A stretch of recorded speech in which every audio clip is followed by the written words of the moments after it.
Aloha, everyone. I can't wait to talk to you about this one because I have been wrestling with this topic for some time. Today, we're going to talk about shortcuts.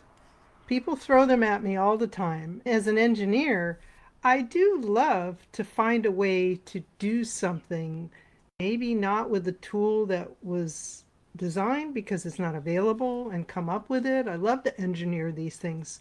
Shortcuts may save you time, but when it comes to life, to leadership and legacy, the fastest way isn't always the smartest, especially when it involves people. In the military, we always knew this. There's no shortcuts to any place worthwhile. Have you heard that quote before? When it came to building trust, sustaining operations, or protecting lives, the minute someone looked for a shortcut, you can almost guarantee there's going to be a blind spot, a misstep, or much worse, death. Unintended harm. I love saving time as much as the next person. I'm the one who's going to be on the road looking for the shortcut if traffic builds up, because that's what I do. But they can cost you everything you were trying to save when it's not used properly.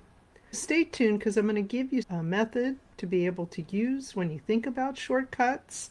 Shortcuts are often something to tempt you to cut corners and pressure you.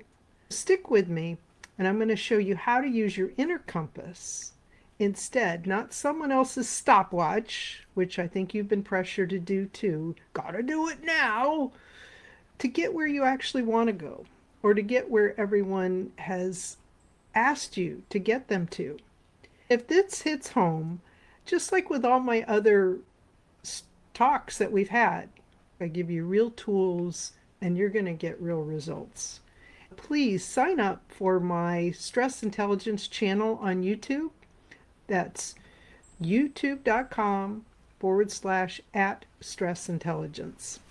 These topics are not completely independent. You're going to hear continuous themes throughout, and this one especially because it involves people when you're talking about shortcuts. If you're talking about something else that you figured out that works for you, doesn't involve anybody else, okay, maybe you did find a shortcut. I do like those. There's the myth of a shortcut, and let's talk truth. People think cutting a budget, for example, we would have a lot of budgetary constraints. You cut it by 10% means you're efficient. That's what they say. You're efficient. Well, the truth is, you may lose the very people who can make the mission work. Just talking to someone who said, they fired the people who go out to get the funding for their work. How does that make sense? You have less people working with other people to get funding. You're going to cut them out because that's part of the 10%. Because why? They were the last one hired, so now you're going to get rid of them too? Sometimes it just doesn't make sense. And then some call collaboration wasted time, right? Want to save time? Let's not collaborate. Because anyone who's had a failed mission knows what it's like when you forgot to inform a key stakeholder who can undermine whatever it is you're trying to do. Now, I can hear I got a little passion here, but that's true. It's true. In our operations center at the Army, in the Pentagon, at the highest levels, they had a sign that said, "Who else needs to know?" That ought to be a great question for you to ask whenever you're considering. Not saying you couldn't do something smartly, but you may want to figure out who that is. Go back to when I talked about time. Sometimes people will tell you, "Oh, we don't have time for that." Well, you really won't have time for it when you forgot to include a key person who will stop your efforts in a minute. Because why? You didn't include them.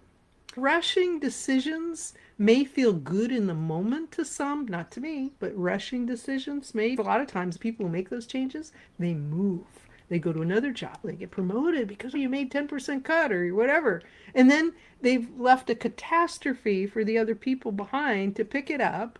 They are not held accountable for the devastation that's caused by what could have been done right the first time if you had included the stakeholders and you'd taken that time to collaborate. Bureaucracy isn't like who else needs to know. That's wisdom. That's strategic wisdom to ask those type of questions. So if you're building a bridge, one weak bolt, one weak aspect of that design or that construction, any part of that process might take it down, especially in weather conditions we might face. And if you're leading a team, that blind spot that you didn't consider when you were doing that shortcut, that can tank not just morale, but the mission. The key distinction, I want you to think about this: effectiveness and efficiency. You can't drive efficiency without ensuring first you have effectiveness. Anybody who knows anything in engineering knows that. You have to make sure that you are doing the right thing, that you're heading in the right direction.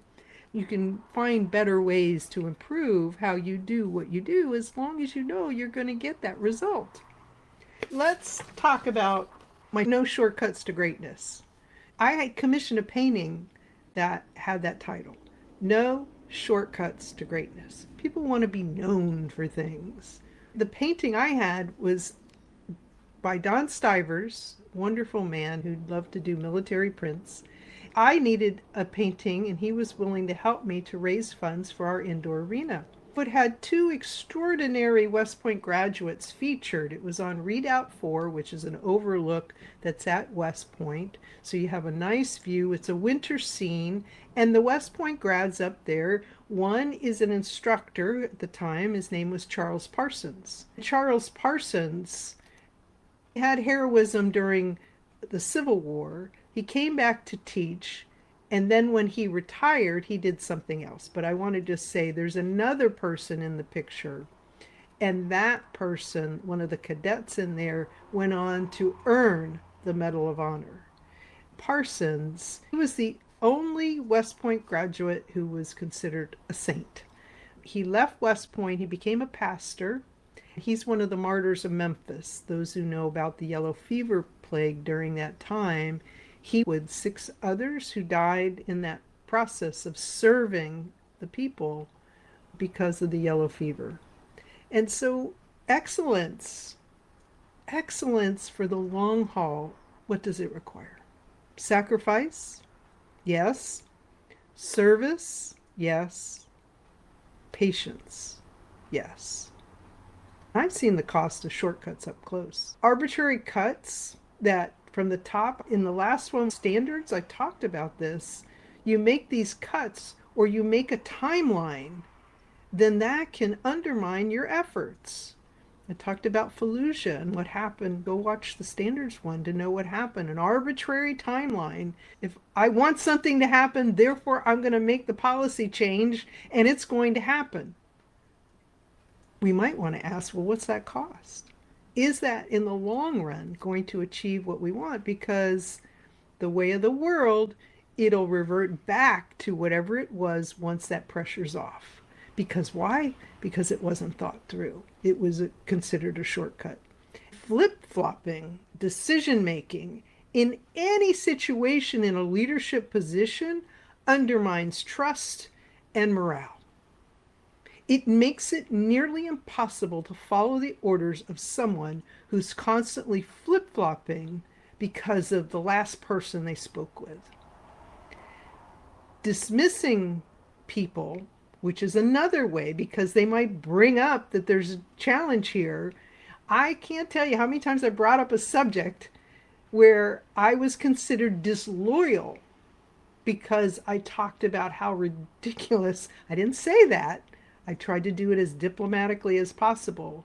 But people in a decision-making role who want it their way or the highway, basically they throw you out, they aren't willing to listen. The key leadership trait is to pay attention to all the input, Because when you treat people badly, they'll watch you walk off the cliff because they're not going to tell you because you might get upset because they talk to you, right? Those who could have helped simply because they were seen as obstacles, not assets, long term, no. Take the long view. That's what I want you to do. I live by a different standard. I'd like to share with you what I've captured today in the word bridge.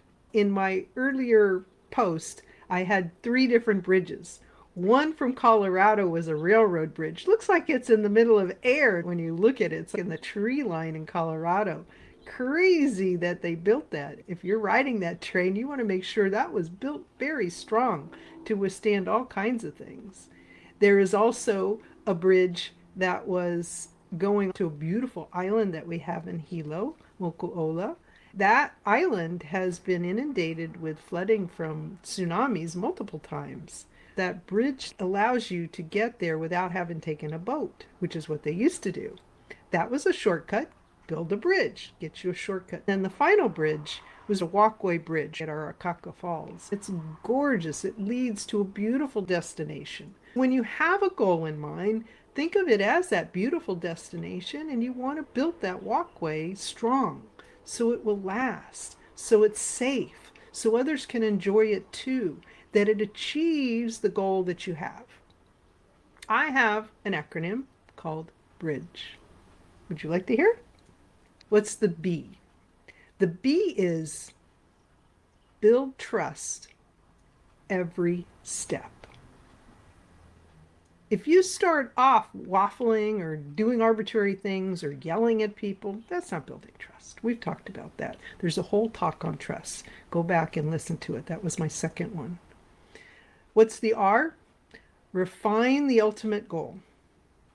One time I was in a job where we were meeting with people who were opposed to whatever it was that we were talking about. I met with them and I started off with a sentence that I thought was our goal.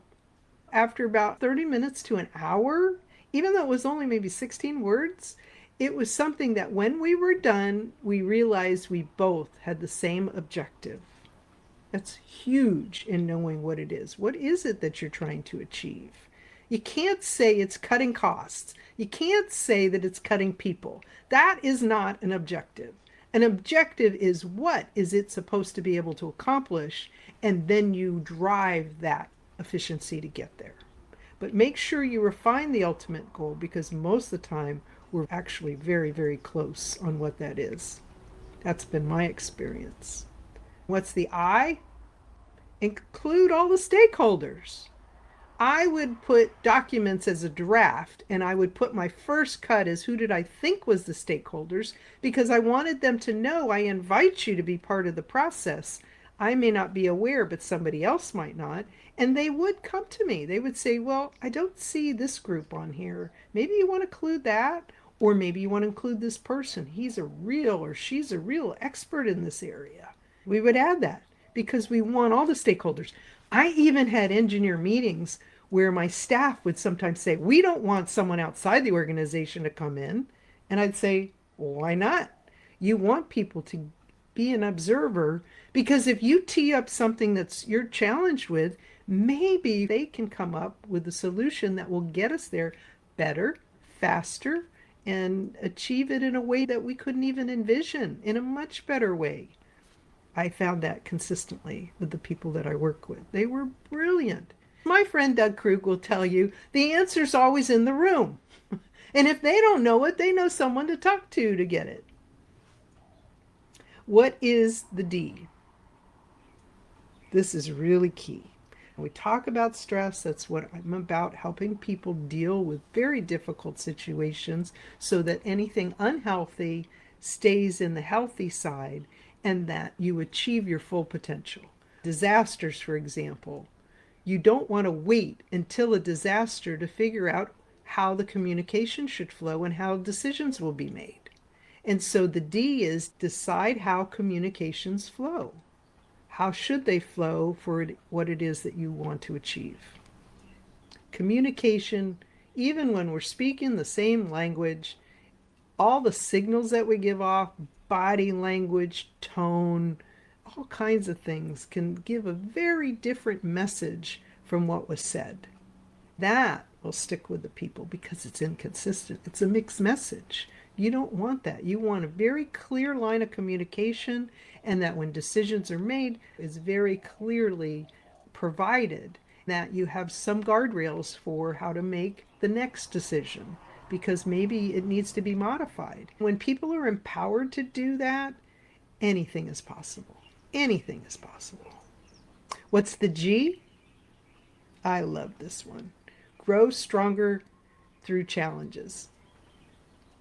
I have a whole host of people that I simply adore because why? In a challenging situation, they were the same person than when they weren't in a challenging situation. And they kept their eyes on what was most important. They treated people with dignity and respect.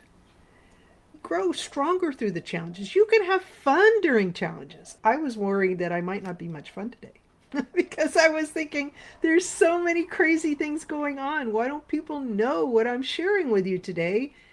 Because other people allow it and they may not understand the significance of it. But you do now that you've heard this. In the greatest challenges, like the engineers, the Corps of Engineers was always called in to do the impossible. We were able to bridge and bring cohesive teams together from people who oftentimes wouldn't even speak to each other before. But we knew how to do that because you can grow stronger with challenges by always treating people and following the other guidelines that I've just given you. Building trust every step, starting with it. How do you treat people with trust? Treat them with respect. Value them. Make them understand how important that their insights could be to any aspect of your project or mission. And finally, the E, evaluate the impacts while continuously improving. Evaluate the impacts while continuously improving. Because life isn't static. You can't just do a karate chop and then it's done. That is not the way of the world. We are an evolutionary species. We've had 5 extinctions if you watch Steven Spielberg's movie about the Earth. Fascinating 8-part series. We evolve. If we don't address the issues that we have and do it smartly in the ways I'm describing, where you're bridging, you may find shortcuts, but they have to have specific qualities in order to be successful. Think about where you're being pushed. Ever felt a shortcut that someone tried to push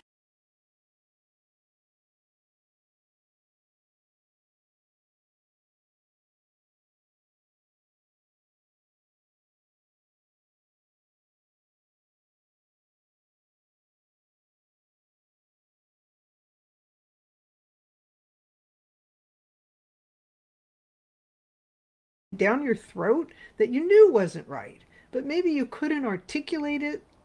Where do you need to take the longer road? Maybe we need to take that longer road, or at least the longer view if you can't do the longer road. Maybe it'll lead to something even better than you can evaluate with the knowledge that you have today. Time and time again, that can happen as long as you set broad parameters of what success looks like, but a very solid path that will get you there. In the comments, share whatever this topic brings up with you, because others are navigating their own shortcut dilemmas, their problems, the challenges. Ever seen that graph? You take more time up front to make things happen and then you can exponentially improve. That's the investment. Just like money. If you put money in 50 years from now, watch how that investment grows over time. It's the same with decision making, especially the time spent in creating shortcuts rather than just jumping to a conclusion that you're not familiar with. It may require, like I discussed, more listening. What else does it require? Learning, maybe some humility because others have these ideas that you hadn't considered. When you take the time to build it right, the road to where you want to go becomes a bridge at the key times where that's needed. And that bridge can carry far more than just you. It can carry not just you, but future generations. I hope this has been helpful. Thank you for being with me today. I really needed to get that off my chest. Could you tell? No shortcuts to greatness when it deals with people. And that's what we do every single day of our lives, the people that we care about. Because why? Relationships are the most important thing in our lives. They will carry us through the hard times and the difficult times. Those who dismiss relationships or bullies and try to coerce people, they're not the ones that will last. But we do have to speak up, and we do have to be part of the process and do it in a way that creates that bridge instead of simply what we think is a shortcut. Aloha.